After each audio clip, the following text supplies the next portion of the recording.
রহমতুল্লাহি ওয়া বারাকাতুহু। নাহমাদুহু ওয়া নুসাল্লি ওয়া নুসাল্লিমু আলা রাসূলিহিল কারীম, আম্মা বাদ। আউযু বিল্লাহি মিনাশ শাইতানির রাজীম। বিসমিল্লাহির রহমানির রহিম। আলা ইন্না আউলিয়া আল্লাহি লা খাউফুন আলাইহিম ওয়া লা হুম ইয়াহজানুন। সাদাকাল্লাহুল মাওলানাল আযীম ওয়া সাদাকা রাসূলুহুন নবিয়ুল কারীম ওয়া নাহনু আলা যালিকা লামিনাশ শাহিদিন ওয়াশ শাকিরিন আলহামদুলিল্লাহি রাব্বিল আলামিন। আজ 14 এবং 15 ডিসেম্বর আওলাদে রসুল মুর্শিদিনা মারজানা সৈয়দ শামসুল হুদা রহমতুল্লাহ তাআলা আলাইহির 30তম পবিত্র বার্ষিক উরসে পাক উপলক্ষে দেশের প্রবাসে সকল আশেকান ভক্ত মুরিদিন মুহিব্বিন সমগ্র সুন্নি জনতাকে জানাই আমার আন্তরিক শুভেচ্ছা ও মোবারকবাদ। আউলিয়া কেরামের জীবনী আমাদেরকে শিখায় কীভাবে তাকওয়াবান হওয়া যায়, মুত্তাকি পরহেজগার হওয়া যায় এবং সমাজের কল্যাণে কীভাবে নিঃস্বার্থভাবে কাজ করা যায়, সেটা আউলিয়া কেরামের জীবনী থেকে আমরা শিক্ষা পাই।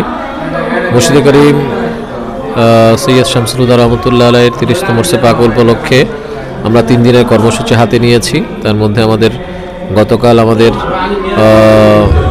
এসএসসি, এইচএসসি এবং দাখিল আলিম পরীক্ষার্থীদের সংবর্ধনা অনুষ্ঠান অনুষ্ঠিত হয়েছে। আজ ফ্রি চিকিৎসা কর্ণফোরণ খাতনা অনুষ্ঠিত হয়েছে এবং আগামীকাল ইনশাআল্লাহ তাআলা খতমে কোরআন, খতমে বুখারী, মজমুয়ে সালাওয়াতুর রাসূল এবং দিনব্যাপী ওয়াজ ও নসিহতের তাকরির অনুষ্ঠিত হবে। আমি সৈয়দ ভাই দরবার শরীফের সকল আশেকান ভক্ত মুরিদিন মুহিব্বিন এবং সমগ্র আহলুস সুন্নাত ওয়াল জামাতের অনুসারী সকল সুন্নি মুসলমানদেরকে আমি আন্তরিক মোবারকবাদ জানাই এবং দাওয়াত দেই, আপনাদের উদাত্ত আহ্বান জানাই যেন আমরা আহলুস সুন্নাত ওয়াল জামাতের এই মহান মনীষী সৈয়দ শামসুল হুদা রহমতুল্লাহ আলাইহির উরসে পাক যেন সুন্দর এবং সাফল্যমণ্ডিতভাবে উদযাপন করতে পারি।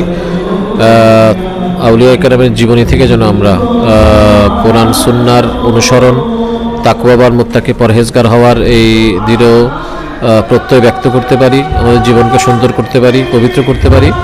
আল্লাহ পাক যেন সেই তৌফিক আমাদেরকে দেন। আগামীকাল সকলকে দাওয়াত দিয়ে উরসে পাকে অংশগ্রহণ করার আহ্বান জানিয়ে আমি আমার এই সংক্ষিপ্ত বক্তব্য শেষ করছি। আসসালামু আলাইকুম ওয়া রাহমাতুল্লাহ।